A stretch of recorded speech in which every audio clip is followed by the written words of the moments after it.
Bonjour tout le monde et bienvenue à D'un coin à l'autre. Je m'appelle Jacqueline Giroir et je partage avec vous les nouvelles et les événements qui se passent à la comté de Richmond et aux alentours qui ont un impact sur nos communautés. L'hôpital de Strait Richmond a célébré une journée porte ouverte le 19 octobre. Les membres de la Société de soins palliatifs ont complété l'installation de 2 chambres dédiées aux soins palliatifs à l'hôpital. La Société travaille depuis 1994 sur ce projet et elle est fière d'être capable de maintenant offrir ces chambres aux personnes à la fin de leur vie pour qu'ils puissent rester avec leur famille. Angela Marr, site leader de l'hôpital, et Kyla McKeegan, garde-malade des soins palliatifs, ont été présentés avec des cadeaux de remerciement pour leur soutien sur le projet. Un grand merci aussi pour la comité de redécoration qui a mis les chambres ensemble. Et aussi remercier la Fondation qui a contribué les lits de câlin ou les cuddle beds et toutes les entreprises, les artistes et les donneurs de fonds pour leur générosité. La Cour suprême de la Nouvelle-Écosse a entendu la cause concernant la manque de délimitation de circonscription électorale pour Chéticamp à Port Hawkesbury le 23 octobre. Bien, finalement, on est capable d'aller devant la Cour. Pas mal nerveux parce que c'est quand même une cause importante. C'est pas gagné à l'avance. Puis, ça fait depuis 1992 que Chéticamp n'a pas eu de circonscription. Fait que c'est quand même assez important. Est-ce que l'audience d'aujourd'hui peut changer les choses? Absolument, sinon on ne serait pas ici. On va argumenter que la Commission n'avait pas tous les facteurs en main et n'a pas considéré tous les facteurs qu'elle aurait dû pour arriver à sa décision. La Commission de délimitation des circonscriptions électorales de 2019 a recommandé le rétablissement de 3 régions acadiennes, ceux de Clare, d'Argyll et de Richmond, et aussi la région afro-néo-écossaise de Preston, comme circonscription exceptionnelle, mais a refusé pareil pour la région de Chéticamp et ses environs. La Fédération acadienne de la Nouvelle-Écosse, aussi dit la FAN, et les résidents maintiennent depuis plus que 10 ans que Chéticamp et ses environs devraient être reconnus comme un environ spécial, linguistique, géographique, culturel, historique et finalement politique. La Commission de 2019 a décidé que la région de Chéticamp n'avait pas une population grande assez pour justifier une circonscription exceptionnelle et une voix unique dans la législative. L'avocat Régent Aucoin, aussi de Chéticamp, a rappelé que Chéticamp fait partie d'une des 4 patries acadiennes historiques, avec une région bien définie qui a été occupée pendant des centaines d'années. En plus, cette région acadienne, comme les 3 autres, a été dictée par un gouvernement qui avait le but d'isolement et d'assimilation après le Grand Dérangement. Et comme les 3 autres, la région de Chéticamp a retenu sa culture distincte et sa langue particulière.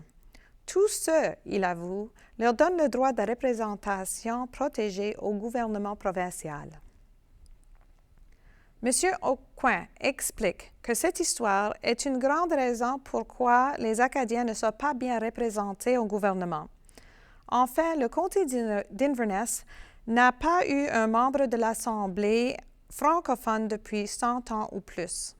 La voix francophone est effectivement muette à cause de la majorité de la population anglaise écossaise du comté au nord et au sud de Chéticamp.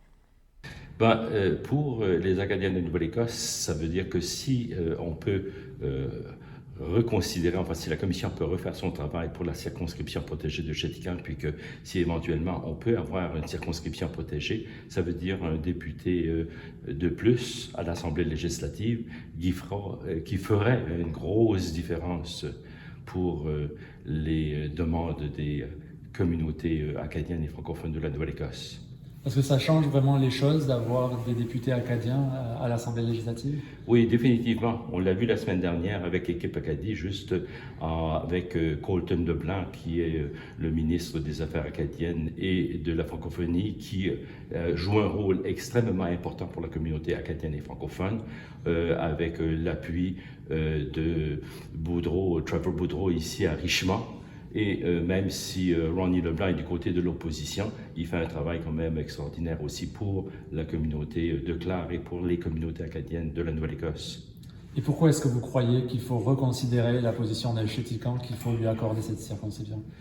Si on regarde l'histoire ou l'historique, dans 100 ans, Chéticamp a eu un député pour 2 ans, soit de 1925 à 1927. C'était un Hubert Aucoin. Et depuis ce temps-là, on n'a jamais eu de député de Chéticamp. Alors, il n'y a jamais vraiment eu un député pour représenter les intérêts des Acadiens et de la communauté acadienne de Chéticamp. Et si on poursuit sans circonscription protégée, ça veut dire qu'on n'aura jamais de député pour représenter vraiment la région de Chéticamp. Et dernière question, est-ce que la communauté est assez grande pour avoir son propre député? Je veux dire, on peut dire que si on compare par exemple aux îles de la Madeleine, où il y a une circonscription provinciale, à moins 77%, je pense, de la population des autres circonscriptions, je pense que Chéticamp pourrait aussi être considéré comme une circonscription en soi, protégée, pour sauvegarder la culture, le patrimoine acadien de Chéticamp. 2 autres facteurs importants ont été présentés par M. Aucoin et son équipe d'avocats. Premièrement, ils avancent que la loi sur les services en français n'a pas été considérée par la Commission de 2019. Cette loi donne le droit de représentation malgré une population minoritaire.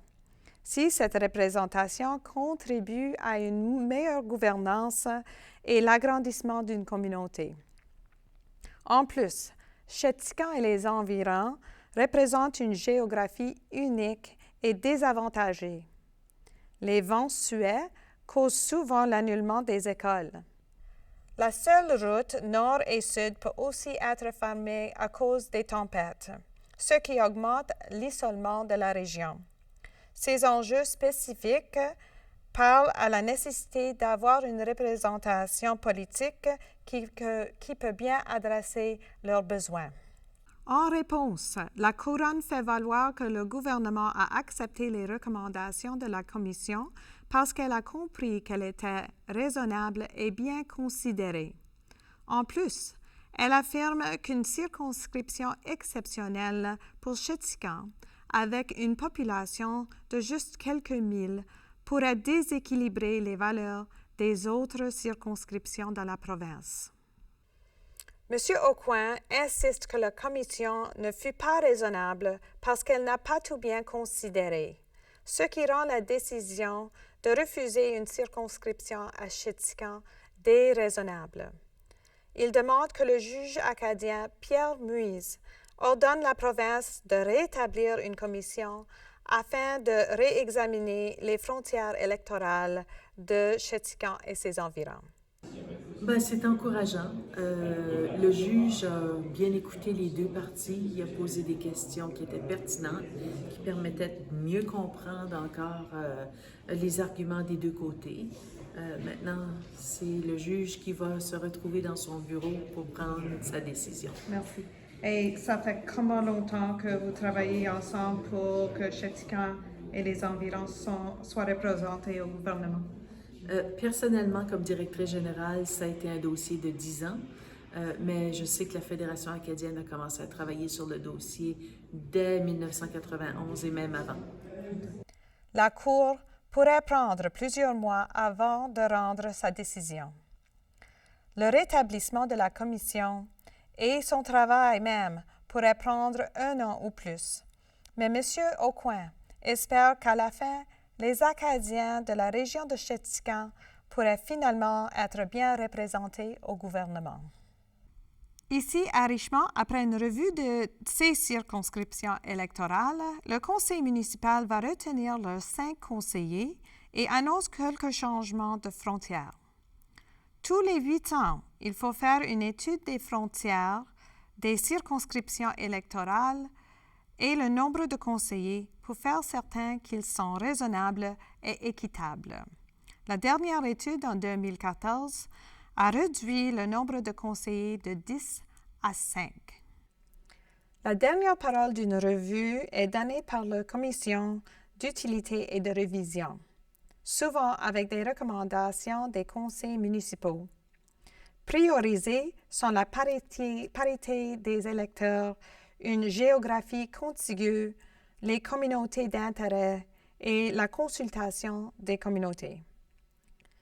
Après 7 mois de sondage, de recherche, de conversation et de sessions d'information, le conseil municipal a fait la recommandation aux commissions de maintenir le nombre de conseillers et de changer quelques frontières.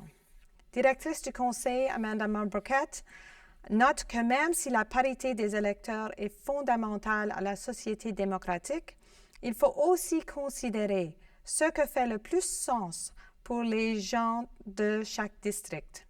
Il faut assurer aussi que les gens sont représentés et connectés à leur propre communauté et d'être financièrement responsables en même temps. Les changements de frontières seront mis en effet pendant la prochaine élection municipale en 2024. Quelques résidents du 2e district en Arichat seront maintenant dans le 1er district. Les résidents de Lennox Passage feront partie du 3e district. Quelques résidents de Thibauville et Grand-Grève passeront au 4e district et les résidents de Lynches River feront partie du 5e. En bref, l'Île-Madame gardera ses 2 conseillers et Grand-Grève ne sera plus divisé entre 2 districts. Pour plus de détails, veuillez chercher l'information sur le site web de la municipalité à www.richmondcounty.ca. Finalement, la Légion royale canadienne avec des bénévoles ont remonté leur affiche de vétérans sur la rue d'en haut à Arichat la semaine passée. Chaque affiche démontre un vétéran de la région, leur rang militaire et la branche de forces armées en quelle ils ont servi, et aussi leur rôle comme membre de la branche de la Légion de l'Île-Madame. Cette belle commémoration visible souligne l'importance de souvenir les sacrifices que ces gens de cet endroit ont fait pour assurer notre sécurité. Hier et même aujourd'hui, on vous remercie tous au fond du cœur pour votre service. Et voilà une autre émission d'Un coin à l'autre. Je suis Jacqueline Giroir. À la prochaine. Bonne journée tout le monde.